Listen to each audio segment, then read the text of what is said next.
Olá, sejam bem-vindos à nossa aula de número 25 aqui do Excelência em Conservação de Grãos. E nessa aula de hoje nós vamos então encerrar o assunto MIP, Manejo Integrado de Pragas. Vamos comentar um pouquinho então sobre controle químico e o controle legal, aí que também são ferramentas, são meios para a gente conseguir implantar então uma metodologia de manejo integrado de pragas na nossa unidade de armazenagem. E assim vamos fechando esse assunto então. Na nossa próxima aula já temos conteúdo novo então para a gente abordar. Vamos para o nosso conteúdo então, pessoal? Muito bem, falando então de controles químicos, vamos começar então falando desse. Como o nome já sugere, obviamente estamos falando então do uso de inseticidas, do uso de praguicidas, e de componentes químicos aí para que a gente consiga fazer então o controle da infestação de pragas.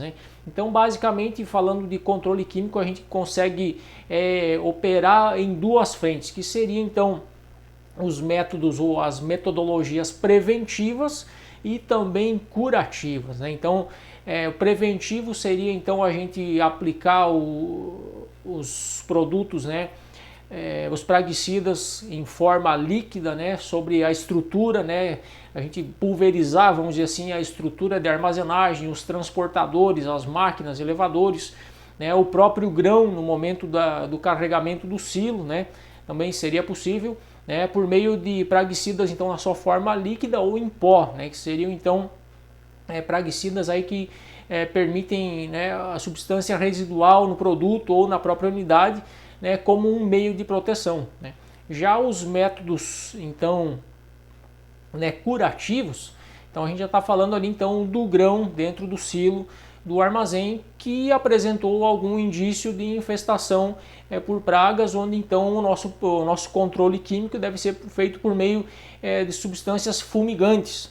E hoje, basicamente, falando a nível de Brasil, inclusive um dos poucos produtos que são hoje registrados, que tem autorização para serem comercializados e utilizados nesse tipo de situação, seria praticamente a fosfina. Então é amplamente utilizada nas unidades de armazenagem para a gente trabalhar então nesse sentido do controle químico de pragas que atacam então a armazenagem de grãos. A gente não vai trabalhar aqui, não vamos abordar sobre metodologia, sobre dosagens, sobre formas de aplicação, e nós não vamos entrar não vamos aprofundar dessa maneira esse tema, Eu gostaria de recomendar, de repente, você que está atuando aí, que trabalha numa unidade de armazenagem de grãos e precisa desenvolver alguma ação nesse sentido, precisa fazer aplicação de fumigantes, precisa fazer aplicação de praguicida, seja ele preventivo, seja ele corretivo, é muito importante que você busque o apoio aí de alguma empresa especializada nesse tipo de serviço, que trabalhe com esse tipo de equipamento, com esse tipo de produto, que tenha capacitação técnica, operacional para trabalhar então com esse tipo de produto, porque afinal de contas a gente está falando de produto químico, então envolve seus riscos, exige também uma série de observâncias quanto a questões de segurança operacional das pessoas que vão estar manejando então esses produtos, na maneira como a unidade é preparada, na maneira como a massa de grãos, enfim, tudo, o silo tem que ser preparado, precisa haver ali uma garantia de hermeticidade para que essas substâncias elas tenham o seu efeito, para que elas atinjam ou apresentem, ou nos ofereçam os resultados esperados. Então há uma série de fatores, há uma série de detalhes importantes a serem observados. É muito importante que a equipe que vai estar trabalhando, que vai estar manuseando esses produtos, ela tenha consciência, saiba do risco que está ali envolvido. Então, de repente, na sua unidade de armazenagem, o pessoal trabalha, faz a aplicação desse tipo de substância. É muito importante que toda a equipe que está ali envolvida, que está envolvida nesse trabalho, seja preparada, seja capacitada, seja treinada para manusear esse tipo de substância. Nós estamos falando de um produto químico, obviamente oferece seus riscos para a saúde, para quem que está ali operando, manuseando isso, para quem vai estar trabalhando com esse com esses produtos. Então a gente não vai aqui, na nossa aula, a gente não vai abordar como aplicar, como não aplicar, quantidade, dosagem, tempo. Nós não vamos entrar nesse padrão de detalhes, nós vamos detalhar isso, nós vamos aprofundar a esse tema, a esse ponto. Nós vamos aqui comentar, sobre esse assunto, vamos falar um pouquinho sobre ele, mas novamente frisando aqui a importância de que se você vai aplicar, vai trabalhar com isso na sua unidade de armazenagem, se você vai necessitar fazer o uso dessas substâncias químicas, querendo ou não, elas são tóxicas. É muito importante que você procure pessoal especializado ou então que a sua equipe seja capacitada e especializada para que você venha evitar algum acidente de percurso aí durante a aplicação desse tipo de produto. É muito importante quando se for pensar na aplicação de produtos químicos, como no caso da fosfina, a gente ter sempre em mente o seguinte: a temperatura da massa de grãos, a umidade, o teor de umidade do produto, ou a umidade relativa ao ambiente, tudo isso vai interferir na eficácia ou não desse produto, o efeito que ele vai ter ou não sobre a massa de grãos, sobre os insetos, sobre as pragas que se pretende combater através do uso desse tipo de recurso. Então, por exemplo, temperaturas abaixo de 10 graus, por exemplo, não são adequadas para você fazer nenhum tipo de controle químico, porque temperaturas abaixo de 10 graus, a atividade dos insetos vai ser praticamente nula. Então, eles vão estar ali, por exemplo, em um estado de dormência, a respiração vai ser muito baixa. Então, esses insetos eles não vão ingerir, vamos dizer assim, eles não vão respirar essa substância química. Então, por exemplo, o expurgo ele tende a ter uma eficiência muito baixa. E também temos por outro lado, temperaturas muito elevadas, com teor de umidade muito elevado, também vai fazer com que essa substância, então, ela tenha um período útil, vamos dizer assim, muito curto. Então é preciso estar muito consciente da situação da unidade de armazenagem, a situação daquele grão, o teor de umidade, a temperatura do grão, as condições climáticas também quando se vai desenvolver uma operação desse tipo.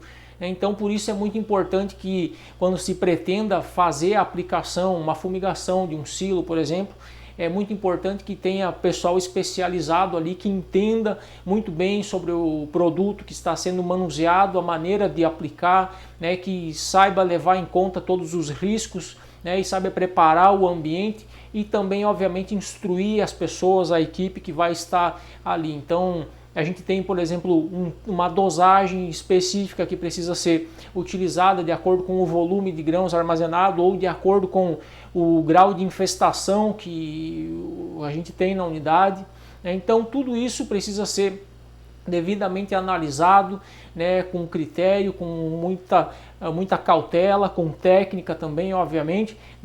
A estrutura precisa ser muito bem preparada para que esse controle seja feito de uma maneira eficiente, para que o produto não seja desperdiçado, para que ele realmente atinja então o objetivo esperado.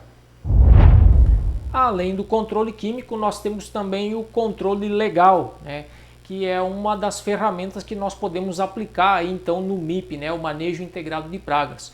E como o próprio nome já diz, o controle legal ele está então ligado à legislação, às resoluções, às regulamentações aí que estão diretamente ligadas à comercialização de grãos. Então falamos numa das aulas anteriores, onde abordamos o tema sobre micotoxinas, nós temos uma resolução no Brasil aqui que regulamenta ou que estabelece os limites para a presença de micotoxinas em grãos que são, por exemplo, utilizados na indústria de alimentos. Se você quiser dar uma acompanhadinha aí na tela, olha só, nós temos então a resolução RDC número 07 de 18 de fevereiro de 2011, e ela foi estabelecida então pela Anvisa, e atendendo então aos critérios mercadológicos aí de análise estabelecidos pelo Codex Alimentários, Então ela propõe aí ou estabelece os limites de tolerância para a presença de micotoxinas em alimentos comercializados no Brasil, E obviamente isso está ligado também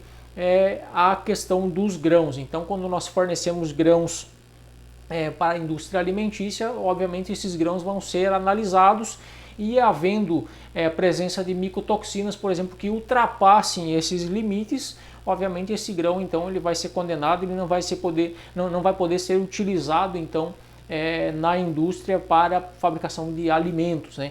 E assim nós temos também, né, a questão da normativa ou do padrão de classificação, por exemplo, da soja, que agora muito recentemente vem sendo trabalhado, vem sendo alterado, né? Vai surgir aí uma nova normativa, um novo padrão de classificação.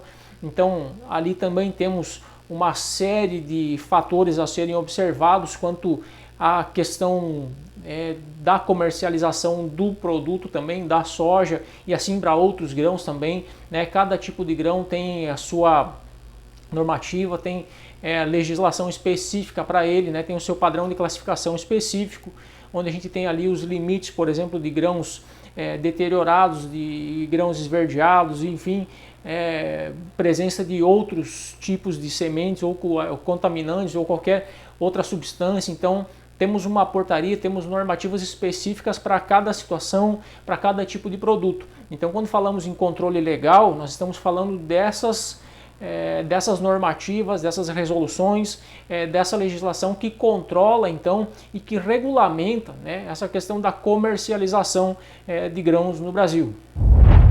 E para fechar também, né, só para a gente fazer um breve comentário, nós teríamos também, né, os métodos de controle biológicos, né, caso a gente venha resolver implantar alguma metodologia assim no MIP, né, no Manejo Integrado de Pragas. Porém, né, ainda não é utilizado, né, então o que seriam então esses métodos, esses controles biológicos? Basicamente eles seriam então, se você quiser acompanhar na tabela que a gente já mostrou nas aulas anteriores, quiser acompanhar na tela, né, basicamente então eles seriam aí por meio da utilização de parasitas, predadores e patogênicos ou insetos estéreis, né? Mas obviamente a gente já pode perceber que esse tipo de controle ele vai demandar certamente um bom tempo, né? Você imagina você fazer um controle colocando dentro de um silo insetos estéreis onde você tem uma infestação de insetos, né? Então obviamente isso vai ser um controle muito lento e você vai acabar tendo certamente muita perda até que esse tipo de controle se torne eficiente, né? Então por isso o método biológico hoje, por essas dificuldades, por exemplo, né, ou insetos predadores ou algo nesse sentido, por essa questão, né, por ele ser um método teoricamente mais lento do que os demais, principalmente comparado, por exemplo, ao método químico, né, de controle químico. Então ele é um método muito pouco utilizado porque a sua eficiência obviamente vai depender de um período de tempo muito maior para se ter algum sucesso. Ok, pessoal? Esses seriam então, né, os métodos ou os meios que a gente tem disponíveis atualmente então para que a gente possa implantar então um sistema de manejo integrado de pragas, né? Falamos então dos métodos coadjuvantes, né, os físicos, meios físicos e mecânicos, né? E por fim agora falamos então também sobre controle químico, né, que geralmente é feito através do uso de substâncias praguicidas, né, substâncias tóxicas, especialmente, né, falando da questão de fumigação, o expurgo, né, onde é utilizada a fosfina. Falamos também sobre o controle legal, né, que envolve legislação, né, as regras, as resoluções, as normas aí que estabelecem os padrões de comercialização de grãos, e também o controle biológico, como encerramos agora, né, que hoje ainda oferece bastante dificuldade, né, para a sua implementação devido a ser um método um tanto mais lento, vamos usar essa palavra. Espero que vocês tenham gostado desse nosso módulo 4, onde a gente falou então aqui, abordamos as pragas que atacam os grãos armazenados, falamos um pouquinho sobre essas metodologias de controle. Mas eu quero frisar sempre o seguinte, né, assim como eu também dei mais ênfase a isso, né, aqui nesse módulo, sobre os métodos coadjuvantes, os meios mecânicos, né, a gente precisa sempre focar o seguinte: nós precisamos sempre pensar em promover uma situação ou uma condição favorável para a conservação do grão, de modo que não seja necessário a gente recorrer a meios químicos, por exemplo. Eu sou dessa ideia. Então, quanto for possível, a gente promover uma situação favorável para a conservação do grão, por meio do resfriamento dessa massa de grãos, por meio de um controle de um teor de umidade adequado, né, sempre o nosso ganho, obviamente, ele vai ser maior. Então a gente tem nossas limitações, novamente falando isso, né, a nível de Brasil, o nosso clima, né, a gente tem uma condição um pouco mais difícil para resfriamento, mas a gente pode contornar isso também, de certa forma a gente conseguir armazenar com um teor de umidade mais controlado, de repente um pouco mais baixo, e certamente vai já conseguir evitar uma série de problemas. Então, enquanto for possível, né, a gente ter meios ou formas de promovermos uma boa conservação da massa de grãos sem a necessidade de aplicação de metodologias ou de praguicidas, né, de métodos químicos, ótimo. Sempre que a gente está falando de produto químico, a gente começa a falar de segurança de pessoas, a gente começa a envolver uma série de outras coisas à volta, né? Então, quando a gente sempre que a gente conseguir estabelecer uma boa condição para a conservação do grão sem depender de produto químico, obviamente muito melhor, né? Além do mais, o produto químico vai estar lá também fazendo o seu efeito, vai estar deixando o seu efeito, o seu rastro, né, sobre aquele produto, sobre o grão, que um dia vai voltar para a nossa mesa, vai voltar para a gente como alimento. Então, eu sempre prezo por esse lado. A gente precisa sempre buscar estabelecer ou proporcionar condições para uma boa conservação de grãos com os meios mecânicos, né? Uma secagem adequada e um resfriamento adequado para que esse grão tenha uma condição adequada para uma boa conservação. Ok, pessoal? Espero que vocês tenham então gostado dessas aulas, gostado desse conteúdo. Claro que a gente não foi aqui exaustivo, né, nesse ponto. É muito importante você buscar também algumas literaturas, buscar aprender mais sobre esse conteúdo, né? Continuar pesquisando, continuar estudando, é um assunto bastante amplo, né? E vale a pena a gente buscar conhecer, buscar aprender, conhecer cada dia um pouquinho mais, ok, pessoal?